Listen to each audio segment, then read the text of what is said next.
పోదాం పాలా పోదాం బుట్టదే ఆడబెట్టినావు బెడ్రూమ్లో పెట్టుకున్నావు చూడాడ యువతల బెడ్రూమ్లో ఈడ నీ ఇంట్లో చూడిపో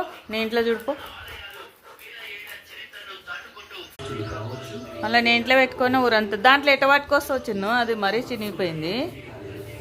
అందరికీ ప్లీజ్ అండి గుడ్ మార్నింగ్. అందరు సబ్స్క్రైబ్ చేసుకోండి, షేర్ చేయండి, కామెంట్ చేయండి. పోదాంపా పోతాడు ఇప్పుడు అంటే చెప్పిన అవి వస్తలేరు తాత అంటే రాలేసుడు దాంగరా గరా పోదంట మరి సంగ పట్టుకో అది పడిపోతుందేమో అని చిన్నగా పట్టుకునేది. అది చూడండి కింద పడకుండా ఒక సైడ్ నుంచి తెస్తున్నాడు. ప్లీజ్ అండి సపోర్ట్ ఇవ్వండి.